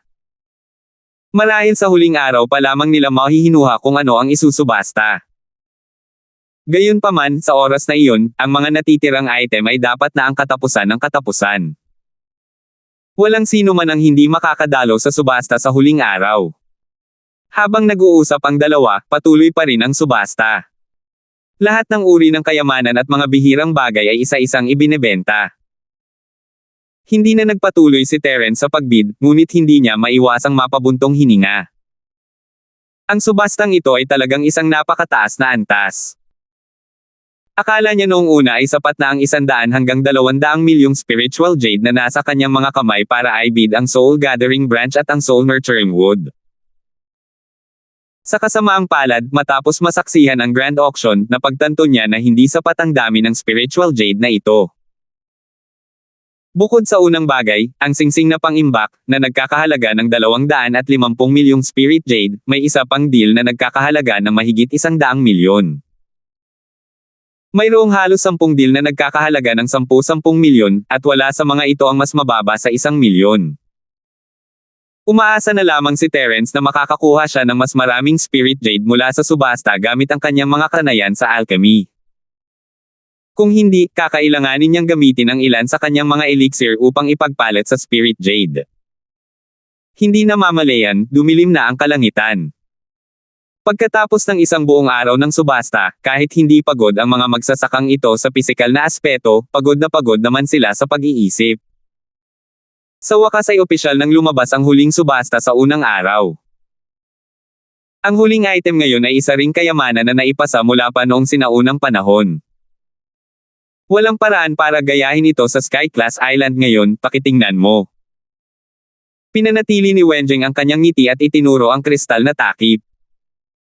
Sa loob ng takip ay isang bilog na plato na kasing laki ng 2 palad. May mga napakakomplikadong disenyo dito, na bumubuo ng isang mahiwagang imahe. Ang isang level 8 concealment array disk ay kayang sumakop sa espasyong hanggang 100 metro kwadrado pagkatapos itong ma-activate. Kahit ang isang eksperto sa yugto ng paghahati ng dagat ay maaaring makalimutan ang pagtukla sa espasyong nakatago na nabuo ng array disk na ito maliban na lang kung siya ay isang array master na mas mataas sa level 8. Ito ay tiyak na isang mahalagang kayamanan para sa cultivation at treasure hunting. Ang panimulang presyo ay 10 milyong Spirit Jade, at ang bawat bid ay dapat na hindi bababa sa 500,000 Spirit Jade. Magsisimula na ang mga bid ngayon. Hindi na idinetalye ni Wenjing ang tungkol sa formation plate dahil hindi naman ito kailangan. Hindi na kailangang magsabi pa tungkol sa huling item.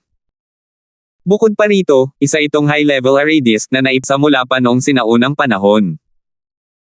Walang silbi para sa mga taong hindi nakakaalam ng mga katangian nito na magsabi ng kahit ano. Malalaman ng mga nakakaalam ng mga katangian nito ang halaga nito kahit hindi mo pa sinasabi. Halimbawa, napaupo si Terence ng diretso matapos marinig na isa itong level 8 invisibility formation disk. Kamakailan lang niya pinag-aaralan ang pagbuo ng array. Siyempre, alam niya kung ano ang level 8 array disk. Sa simpleng paghahambing ay malinaw na ito. Halimbawa, ang Starfall array sa sinaunang battleship ni Chanba ay isang level 9 array technique talaga. Mula rito, makikita kung gaano kalakas ang isang level 8 array disk. Bagamat ang array board ay isang item na pinino ng isang array master at bahagyang mas mahina kaysa sa isang direktang nakaayos na array, sa ilalim ng normal na mga pangyayari, ang mga taong may mas mababang pamantayan ay hindi ito matutukoy. 12 milyong Spirit Jade. Ang pinakamabilis na bidder ay ang Room 6, at ang kakaiba kay Terence ay tila tuluyan ng sumuko sa pagbid ang Room 4. Sa kabilang banda, ang Room 6 ay napakaaktibo at patuloy na nagbid. Hindi alam ni Terence na si Marlon ay pumunta rin sa silid-anim, pero wala siyang pakialam. Mapapaalis niya ang 2 lalaking ito sa subasta bukas. Medyo marami ang nakakaalam na magandang item ang isang level 8 formation plate, kaya matindi ang kompetisyon.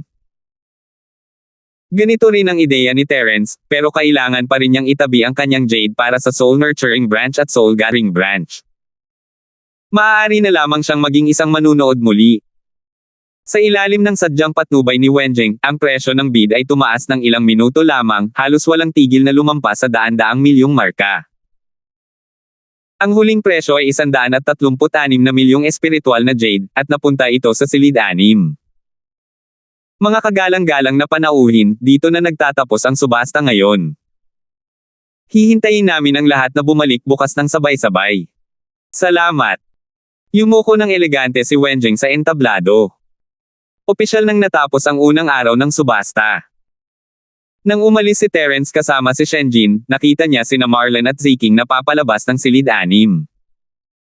Sa wakas ay naintindihan niya kung bakit tumahimik ang silid-4 dahil ito sa 2 ugok na ito. Tumawa si Marlon nang makita niyang lumabas si Terence, maswerte ka ngayon, Linford. Pero hindi ka naman magiging ganito kaswerte bukas. Kulang pa ba ang mga espiritual na Jade mo? Bakit hindi ka pumunta at magmakaawa sa batang Panginoong ito? Marahil ay matutuwa ang batang Panginoong ito at gagantimpalaan ka ng 10,000 bulaklak. Walang pakialam na tiningnan siya ni Terence, walang balak na sumagot. Bilang isang sikat na Mystic Class second level refiner, maaari siyang kumita ng spiritual jade anumang oras na gusto niya. Kahit hindi niya kaya, maaari niyang ipagpalit ang ilan sa kanyang mga elixir para sa isang malaking halaga ng spiritual jade. Si Marlon ay isang mayamang bata lamang na alam lamang kung paano umasa sa kanyang pamilya, paano niya maihahambing ang kanyang sarili kay Terence. Hindi nagsalita si Ziking at nilampasan si Terence kasama si Tita Liger nang hindi lumilingon. Panginoon ng lungsod, Terena, napakaraming tao rito, bulong ni Tio Lee kay Marlon. Hindi niya natapos ang sasabihin, pero naintindihan ni Marlon ang ibig niyang sabihin. Tiningnan niya si Terence, na tumalikod na at umalis, at may bakas ng kalupitan sa mga mata nito. Sige, mag-usap tayo pagbalik natin. Maya-maya, unang ibinalik ni Terence si Shenjin sa base ng Five Elements Chamber of Commerce. Hindi siya nanatili, tumalikod siya at tahimik na umalis sa bakuran. Isinuot niya ang pulang maskara ng alikabok sa isang tahimik na lugar at naging isang lalaking nasa katanghaliang gulang na may maitim na mukha. Mabilis siyang naglakad papunta sa subasta. Noong mga panahong wala siya, nakaalis na ang lahat ng bisita sa auction house, kaya iilang staff na lang ang natira para maglinis. Magalang na binati si Terence ng isang binata mula sa bahay subasta papasok. Sir, tapos na po ang subasta ngayon. Kung gusto ninyong sumali sa subasta, pumunta po kayo ulit bukas. Hindi ako nandito para sa subasta, umiling si Terence, gusto ko lang itanong kung nagbebenta kayo ng mga gamit dito. May iba pa bang upuan sa pasilyo? Mayroon ka palang isusubasta. Sundan mo ako. Pinanatili ng binata ang kanyang karaniwang paggalang habang inaakay si Terence papasok, sold out na ang mga upuan sa gitna ng pasilyo. Gayunpaman, kung maaprubahan ang item na isusubasta mo, maaari kang makuha ng karagdagang plaka ng numero. Ito ay nasa pinakadulo, marahil sa sulok sa likod. 5,928. Hindi mahalaga. Ayos lang basta makasali ka sa subasta. Lihim na natuwa si Terence, gusto lang niyang pumasok sa bulwagan para lumahok sa subasta, at hindi mahalaga kung nasaan ito. Tutal, mas marami itong makikita sa sulok, mas kaunti ang atensyon na makukuha nito, pang ganitong ayos lang ang gusto niya. Hindi nagtagal ay nakarating ang dalawa sa silid kung saan ibinebenta ang mga gamit. Naupo sandali si Terence bago lumapit ang isang lalaking may balbas at ikinuyom ang kanyang mga kamao kay Terence. Nabalitaan kung mayroon kang ibebentang gamit. Anong klase iyon? Maaari mo bang ilabas at tingnan? Kumuha si Terence ng 6 na bote ng jade na inihanda niya noon. Magpapa-auction ako ng 6 na tableta. Maaari mo itong i-auction sa 2 hanggang 3 grupo, o maaari mo itong i-auction ng mag-isa. Para naman sa mga tableta, maaari mo itong suriin ayon sa gusto mo. Walang masyadong pakialam ang lalaking may kambing. Kung makakapaglabas man siya ng 6 na tableta para i-auction ng sabay-sabay, halata namang hindi ito mahalaga. Tutal, mahirap ding makahanap ng mga bihirang espiritual na halamang gamot. Para sa customer na ito, ang subastang ito ay isang subastang may pinakamataas na kalidad ng mga bagay, kaya kung ang grado ng iyong tableta ay hindi nakakatugon sa mga kinakailangan, maaaring hindi ka maipasa sa subasta. Kailangan ko itong linawin sa iyo ng maaga. Pero magkakaroon ng mga subastang may mas mababang antas sa hinaharap. Hindi agad tiningnan ni Gotti ang tableta, ngunit nagsimulang magpaliwanag kay Terence.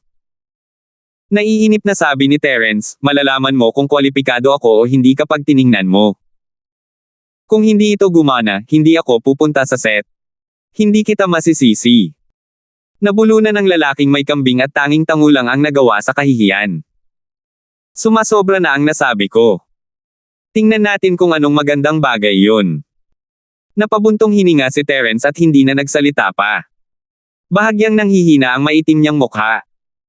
Dahil ibang tao na siya, hindi na niya kayang magkaroon ng parehong personalidad gaya ng orihinal. Nagsisimula ng magalit ang lalaking may kambing kung hindi pasok sa pamantayan ang tableta ni Terence. Pagtatawanan niya ito, pero kung pasok lang ito sa pamantayan, pasensya na, may karapatan siyang magdesisyon kung gagamitin niya ito o hindi. Matapos abutin ang isang bote ng jade, naging mas seryoso ang ekspresyon ng mukha ng lalaking may kambing. Ito ang katangiang kailangan niyang taglayin bilang isang profesional sa auction house. Ano man ito, kailangan muna niyang bigyang pansin ang kanyang mentalidad. Ang ugali niyang ito ang pumihil sa kanya na hindi maubos ang mga gamot ni Terence, kung hindi ay mas malaki sana ang magiging gulo nito. Anong klaseng tableta ito? Special grade yan. Bulong ng lalaking may kambing, pero sigurado siyang ang tabletang ininom ni Terence ay hindi Mystic Golden Class, kahit pa isa itong Golden Class 7th level pill. Masasabi niyang hindi ito ibebenta sa subasta. Kung hindi itinuwid ni Terence ang kanyang ugali ng mas maaga, malamang alam niya na hindi ibebenta ang gamot ni Terence sa unang tingin pa lang. Dahil sa kanyang mabubuting ugali kaya siya tumingin pa ng ilang beses. Ha! Parang may mali. Tiningnan ng lalaking may kambing ang bote ng jade na hawak niya ng may kakaibang ekspresyon. Inilapit niya ang bunganga ng bote sa kanyang ilong at marahang inamoy ito. Isang manipis na amoy ng tableta ang agad na pumasok sa kanyang ilong at sumugod sa kaibuturan ng kanyang kamalayan. Kaagad pagkatapos, ang kanyang mahinang banal na pandama ay bahagyang nanginag. Ano? Nagbago ang mukha ng lalaking may kambing, at mabilis niyang tinakpan ang bote. Itinaas niya ang kanyang ulo at tumingin kay Terence, mababa ang boses at nasa sabik, itong pinarangalan na panauhin, maaari bang ang iyong tableta ay ang maalamat na pildores na pampakalma ng espiritu? Bilang isang profesional na dalubhasa sa pag-verify ng mga item sa subasta sa pinakahilagang isla, kahit hindi pa niya nakita ang pampawi ng kaluluwa, malamang ay narinig na niya ito. Kung wala siyang ganitong malawak na kaalaman, hindi siya magiging kwalipikadong umupo rito. Buong pagmamalaking sabi ni Terence habang nakataas ang baba, marami kang alam. Ang 6 na tabletang ito ay mga spirit tempering pills nga, at lahat sila ay supreme grade spirit tempering pills. Iniisip ko kung kwalipikado ba ang mga ito para ibenta sa subasta. Meron. Siyempre kwalipikado ako. Agad na naging labis na masigasig ang lalaking may kambing. Matagal nang nawala ang kaunting pagkadismaya na naramdaman niya. Ang kabilang panig ay nakainom na ng 6 na table tas para sa pagpapatahimik ng kaluluwa, at naroon pa rin siya na nagsasabing hindi ito kwalipikado. Kung siya iyon, hindi rin siya magiging masaya. Bagamat ang spirit quenching pill ay isa lamang golden class level 7 pill, ang mga bagay tulad ng pagpino ng spirit sense ay sineseryoso lamang pagkatapos mabuo ang bundok. Sa madaling salita, walang problema na ituring ang spirit quenching pill bilang isang pill para sa mga practitioner na nasa itaas ng Titan stage. Katumbas ito ng Mystic Class Level 1 o 2. Hindi masyadong binigyang pansin ng mga cultivator sa mga islang may Sky Class ang paglilinang ng spirit sense, ngunit hindi ibig sabihin nito na hindi nila alam ang kahalagahan ng spirit sense. Ang walang magawa ay ang mga cultivator na nasa ibaba ng Titan tier ay walang kakayahang linangin ang spirit sense, kaya ang paglitaw ng spirit tempering pill ay tiyak na magdudulot ng maraming labanan, at karamihan sa kanila ay mga makapangyarihang nilalang na nasa itaas ng Titan tier. Kung ganoon nga, magkano sa tingin mo ang maibebenta ng 6 na tableta ko? Tumango si Terence. Maingat na inilagay muli ng lalaking may kambing ang bote ng jade sa mesa. Pagkatapos ng ilang sandaling katahimikan, sinabi niya, sa aking palagay, ang panimulang presyo para sa isang tabletang pampawi ng kaluluwa ay maaaring itakda sa 10 milyong piraso ng Spirit Jade. Ang huling presyo ay malamang na nasa 30 hanggang 40 milyong piraso ng Spirit Jade, at iyon ay isang konserbatibong pagtatansya. Kung isa sa publiko natin ito ng maayos at maaakit ang atensyon ng mas maraming eksperto sa antas ng magnate, tataas lamang ang presyo. Sayang at wala tayong sapat na oras sa pagkakataong ito. Kung ginawa natin ito 12 araw bago nito, tiyak na mas maraming eksperto ang naaakit natin sana sa pinakahilagang isla. Hindi inakala ni Terence na ganito kahalaga ang pildores na pampawi ng kaluluwa. Kung sisingilan niya ng 30 milyon para sa isa, ang 6 ay malapit sa 200 milyon. Madali lang kumita ng pera bilang isang alchemist. Para makagawa ng 6 na pildores na pampawi ng kaluluwa, isang manipis na piraso lamang ng ugat ng kamalayang espiritual ang ginamit niya. Kung ikukumpara sa buong ugat ng kamalayang espiritual, wala ito kahit isang patak sa karagatan. Kung kakailanganin niya ng spirit jade sa hinaharap, makakakuha lang siya ng ilang pildores na pampawi ng kaluluwa. Maaari ko bang malaman ang pangalan mo? Pinakalma ng lalaking may kambing ang sarili at magalang na nagtanong. Naalala niya na hindi pa pala siya nagpapakilala at agad na idinagdag, ako si Leiron Yang, ang tagapamahala ng bahay subasta. Gusto akong tawagin ng lahat na matandang Yang. Si Manager Yang pala, ang pangalan ko ay Shenren Mo. Dahil maaaring ibenta ang gamot ko, maaari ko bang malaman kung kailan? Nakaisip si Terence ng peking pangalan, at dahil hindi na ito magagamit ni Terence, kinailangan itong gamitin ni Shenren. Nakikita niya kung gaano kahalaga ang tableta sa pamamagitan lamang ng pagtingin sa ekspresyon ni Leiron. Mabuti na lang at nagkaroon ng pulang alikabok si Terence ngayon, kung hindi ay mapapahamak siya kung gagamitin niya ang kanyang orihinal na mukha para ibigay ang tableta. Kailangan niyang ipaalam kina Jonas at sa iba pa na huwag ibunyag ang impormasyon tungkol sa pil na pampawi ng kaluluwa.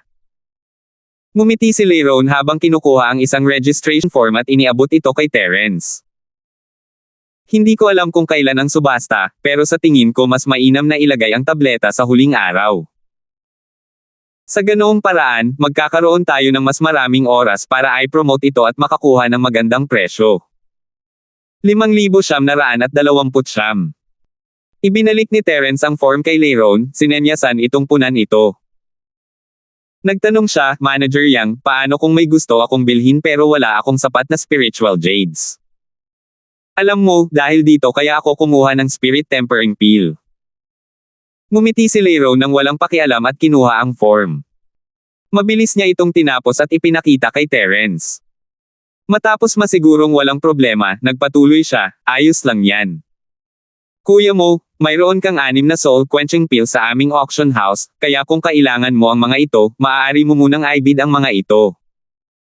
Magkasama nating babayaran sa huli. Gayunpaman, ang halaga para sa overdraft settlement na ito ay 100,000,000 spirit jade lamang. Tutal, hindi pa natin matiyak kung magkano ang ibebentang soul-quenching pill. 100,000,000 lang. Nagkunwaring hindi masaya si Terence. Hindi mo ba ako mabibigyan pa? 6 na pampawala ng sama ng loob, kahit magkano ang ibid mo, hindi aabot sa 100,000,000, di ba? Ang panimulang presyo ay 60,000,000 na. Bumulong si Leiron sa sarili bago tumango at sinabing, sige, maaari na akong magdesisyon na dagdagan ang kota ni Kuya Shenren mo sa 120,000,000. Iyon na ang pinakamataas. Tumango si Terence, sige, hindi kita pahihirapan, Manager Yang. Susundin natin ang halagang sinabi mo. Sa totoo lang, kontento na si Terence sa ganitong halaga ng pera. Dahil sa pagkakataong mapino ang elixir at ang mga spiritual jade na nasa kanya, marami na siyang pera ngayon. Kung hindi pa sapat ang mayroon siya, maaari siyang gumamit ng ibang bagay bilang collateral sa auction house. Alinsunod ito sa mga patakaran.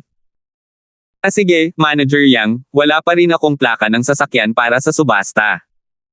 May extra pa ba kayo? Ito ang pangunahing layunin ni Terence, pangalawa lang ang gamot. Kuya mo, nahihiyang sabi ni Leiron, dapat ay nakakuha ka ng pribadong kwarto gamit ang gamit na dala mo. Pero huli ka na. Wala nang mga pribadong kwarto. Siyempre, mayroon pa ring mga pribadong silid. Mabuti na lang at nakapagpareserba na ang pamilyang Lee sa dulong hilaga ng dalawa, pero malinaw na hindi si Leiron ang namamahala doon. Hindi ko kailangan ng pribadong kwarto, walang pakialam na ikinumpas ni Terence ang kanyang kamay, Manager Yang, bigyan mo lang ako ng upuan sa main hall. Kahit maliit na sulok lang ito, ayos lang. Hindi problema yan. Kung may puwang pa para sumingit sa bulwagan, ako na ang bahala kay kuya mo, nakangiting sabi ni Leiron habang iniabot ang isang medalyang pilak kay Terence. May numero rito, pati na rin ang diagram ng lokasyon sa bulwagan. Gaya ng inaasahan, nasa sulok iyon. Salamat, Manager Yang. Aalis na ako. Ikinuyom ni Terence ang kanyang mga kamao habang hawak ang pilak na medalya. Sige, mag-ingat ka, kuya mo. Pagkatapos ng subasta para sa pampawi ng kaluluwa, magagamit mo itong medalyang pilak para bayaran ang bayad. Isinama ko na ang limitasyon mo sa overdraft. Itinabi ni Lero ng tableta at tumayo ng may kamao na sumaludo. Dapat ay ihahatid na niya si Terence, ngunit nagmamadali siyang mag-ayos pagkatapos makuha ang tableta, kaya nagpaalam siya kay Terence sa may pintuan. Hindi ito ikinabahala ni Terence at lumabas siya ng auction house ng mag-isa. Dali-dali siyang naghanap ng bakanteng kalye at bumalik sa patio ng Five Elements Chamber of Commerce. Hinubad niya ang maskara at nagpalit ng identidad bago pumasok. Lil Bro Linford, kara-rating mo lang. Nasa bakuran si Jonas, nakangiting binabati si Terence. Maglalakad-lakad lang ako sa paligid, nakangiting tumango si Terence. Kuya Collins, maganda ang ani mo ngayon, maaari ka pang umakyat ng mas mataas bukas. 4 na piraso ang nakuha sa kahon, 12 piraso ni Jonas ngayon, na isang magandang ani, pero hindi ito kailangan ni Terence. Mabuti na lang at hindi ibinuhos ni na Marlon at Ziking ang kanilang galit sa mga tauhan ni Terence, dahil baka mapahamak si Jonas. Kuya Linford, bakit hindi ka pumunta sa kwarto ko bukas? Mas madali para sa iyo na magbid para sa kahit anong gusto mo. Huwag kang magalit sa dalawang mayayamang pangalawang henerasyon mula sa silangang lalawigan. Alam ni Jonas na si Marlon at ang kasama niya ay laban kay Terence, at halata naman na pinigilan ni Terence ang lahat ng mga alok. Ang tanging exception ay ang maskara, at sa hindi malamang dahilan, nakuha ito ni Terence. Ngumiti si Terence at ikinumpas ang kanyang kamay, ayos lang, kaya ko yan.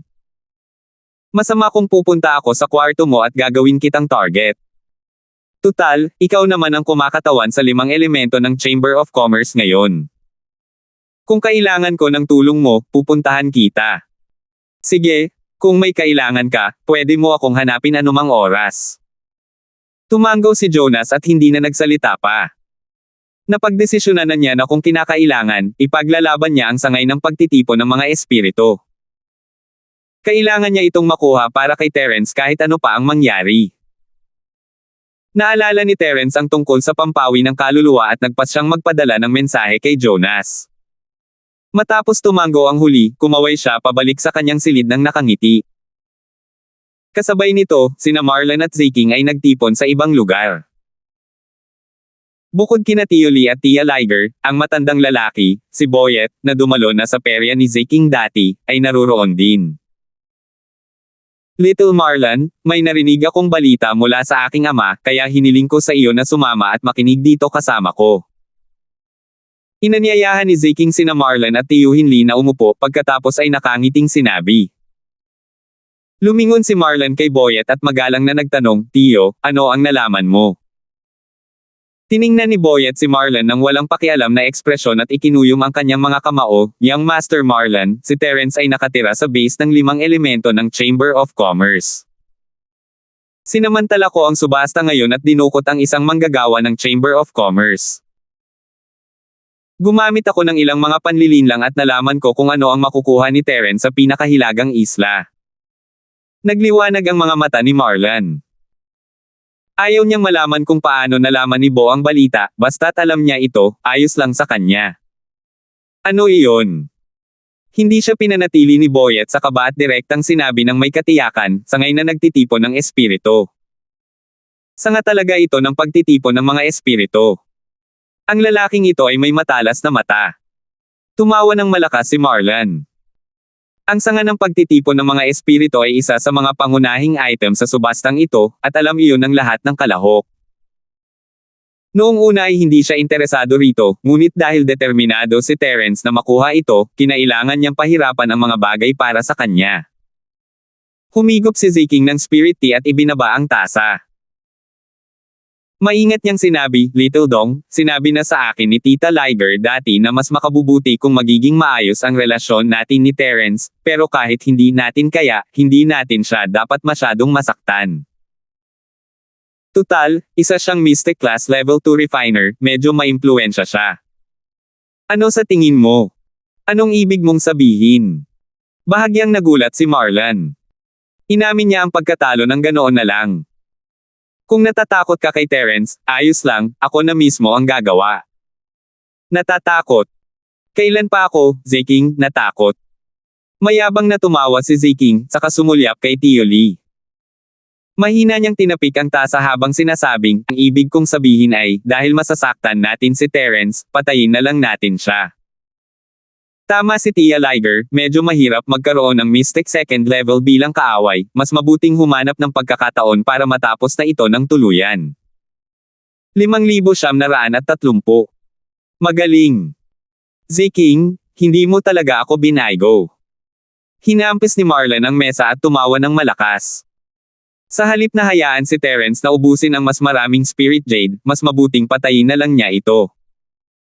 Tumingin si Marlon kay Tita Liger at pagkatapos ay kay Boyet. Itinuro niya si Ziking at sinabing, naiintindihan ko ang ibig mong sabihin, may mga pakana nga ang lalaking yan ni Terence, at kahit si Tio Lee ay hindi sigurado kung mananalo siya, pero sa tulong ng Tita at Tita Liger mo, walang dapat ikatakot mula sa isang tugatog lamang ng huling yugto ng mahiwagang kaharian ng pag-akyat. Sabihin mo sa akin, kailan mo gustong kumilos? Siyempre, kikilos tayo sa pinakahilagang isla. Kung hindi, kapag umalis na ang batang ito sa pinakahilagang isla, kailangan pa ba natin siyang sundan at tugisin? Tila may ideya na si Ziking, at ang kanyang mukha ay puno ng kumpiyansa. Pero ang pinakahilagang isla ay teritoryo ni House Lee. Hindi kami takot kay House Lee, pero hindi matatalo ng dragon ang ahas sa sarili nitong teritoryo. Paano namin mapapatay si Terence nang hindi inaalerto si House Lee? Kumunat ang noo ni Marlon. Gusto niyang harapin si Terence, pero hindi ibig sabihin noon ay wala siyang dapat ipag-alala. Kahit papaano, ang pamilyang Lee sa dulong hilaga ay isang taong paulit-ulit na binalaan ng kanyang matandang lalaki na huwag siyang saktan. Gusto ni Terence na batang yan ang sangay ng pagtitipon ng mga espiritu, di ba? Manatili tayo sa orihinal nating plano at bilhin muna natin ito, pagkatapos. Ngumiti si Ziking ng palihim. Magaling. Ang dami mo talagang ideya, bata. Tara na. Tumayo si Marlon at tumawa, at kasabay ng pakikipagkamay kay Ziking, naayos na ang plano laban kay Terence. Nadama ni Tio Lee at Tia Liger na ang pagkakaroon ng mabuting relasyon kay Terence ay makakabuti lamang sa kani-kanilang pangkat, ngunit dahil nagpasya ang dalawang batang Kastila na kalabanan si Terence, kinailangan nilang gawin ang lahat. Hindi nila maaaring palayain si Terence.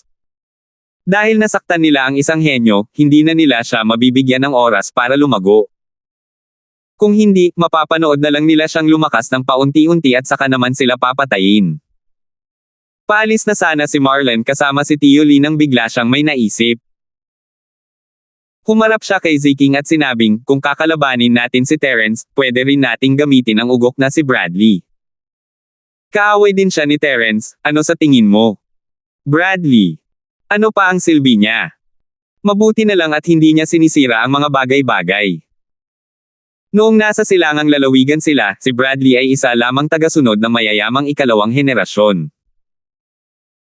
Kapag wala silang magawa, nakikipaglaro sila sa kanya para sa kasiyahan, kaya minamaliit niya si Bradley mula sa kaibuturan ng kanyang puso.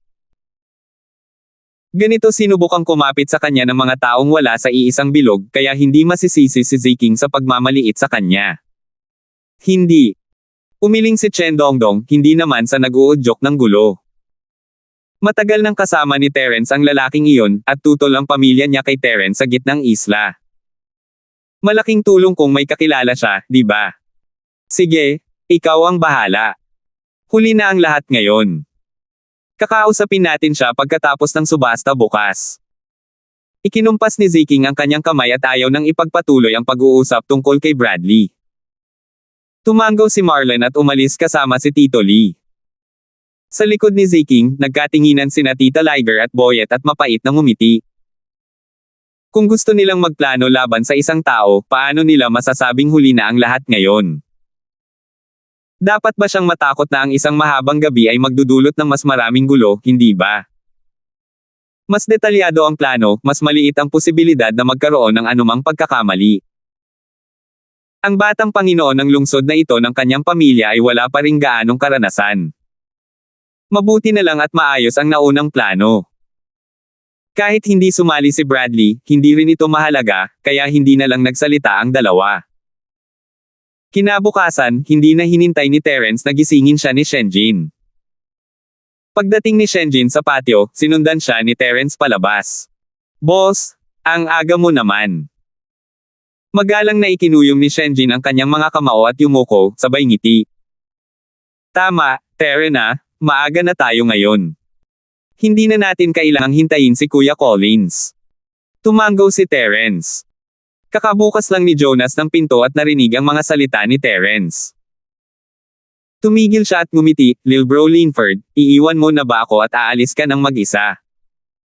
Ngumiti si Terence. "Magandang umaga, Kuya Collins. Naiisip ko na kung maghihiwalay tayo, hindi ka hahabulin ng dalawang mayayamang anak na yan at ng Five Elements Chamber of Commerce. Baka matulungan pa nila ako sa oras ng pangangailangan. Mukhang makatwira naman iyan. Pero huwag kang mag-alala. Hindi magiging madali para sa dalawang batang iyon na puntiryahin ang ating Five Elements Chamber of Commerce," buong kumpiyansang sabi ni Jonas. Ang Five Elements Chamber of Commerce ay nagmula sa PhilHall. Ang isang City Lord ng East Province ay maaaring hindi kasing yaman ng Five Elements Chamber of Commerce. Kahit na, hindi mo na kailangang maghanap ng gulo. Ngumiti si Terence at umiling. Iniisip niya talaga si Jonas. Kaya niyang hawakan sina Marlon at Ziking, ang dalawang ugok na ito. Hindi na kailangang madamay pa sina Jonas at ang iba pa. Naunawaan ni Jonas ang intensyon ni Terence at hindi na siya nagpumilit. Hinintay niya munang umalis sina Terence at Terence bago sumunod sa kanila papunta sa bahay subasta. Nauna nang dinala ni Terence si Shenjin sa silid 5. Napag-usapan na niya kay Shenjin kung paano makikipagtulungan habang papunta rito, kaya hindi na niya kailangang magsalita pa. Nang makitang walang tao sa ika-4 at ika-6 na silid, nagpasya si Terence na magpalit ng anyo bilang shuangmo at pumunta sa sala sa ibaba. Humanap siya ng upuan sa sulok at naupo. Pagkatapos ng isa pang oras ng pag-aalay ng insenso, halos lahat ay nandito na. Puno ang bulwagan, maging ang sulok ni Terence ay halos puno na rin. Mabuti na lang at may simpleng restriction sa gitna ng bulwagan. Maaaring itayo ang isang transparent na panangga sa kaliwa, kanan, at likod ng mga upuan. Hindi nito maaapektuhan ang mga taong nasa likod ng mga upuan sa panunood ng auction, ngunit hindi rin nila mapapansin ang sitwasyon sa mga upuan ng ibang tao. Maituturing itong kaunting privacy. Gayunpaman, hindi ito gaanong kapaki-pakinabang. Kung talagang gusto kang obserbahan ng isang tao, hindi pa kasama ang paggamit ng kanilang banal na pandama, kahit tumayo pa sila, makikita nila ang sitwasyon sa loob mula sa itaas ng restriction. Gayunpaman, ang ganitong uri ng kasanayan ay madaling makasakit ng damdamin ng mga tao, kaya sa pangkalahatan, walang sino man ang gagawa nito. Di nagtagal, lumitaw ang figure ni Wenjing sa entablado ng subasta, hudyat ng opisyal na pagsisimula ng subasta. Pagkatapos magsalita ni Wenjing ng ilang salita, humarap siya sa isang bote ng jade na may takip na kristal at sinabing, "Ito ang unang item ngayon." Sa loob ng bote ay isang tableta. Marahil marami sa inyo ang hindi pa nakarinig ng tabletang ito noon, kaya bibigyan ko kayo ng maikling pagpapakilala bago simulan ang subasta. Itinaas ni Terence ang kanyang ulo at tiningnan ang bote ng jade sa loob ng kristal na takip. Ito ay napakaganda, ibang-iba sa mga simpleng bagay na ginamit niya. Ang bote ng jade pa lamang ay nagkakahalaga na ng hindi bababa sa 100 piraso ng espiritual na jade. Hindi niya alam kung anong klaseng tableta iyon, pero wala talagang pakialam si Terence dito, kaya hindi siya ang mauuna. Ang tabletang ito ay isang bagay na natanggap lang ng aming auction house, kaya hindi pa namin ito na ipapahayag noon. Gayunpaman, naniniwala ako na sino mang nakarinig na tungkol sa tabletang ito ay hindi papalampasan ang pagkakataong ito. Patuloy ni Wenjing nang may ngiti. Salamat po at sinamahan ninyo ako, ingat lagi mga master.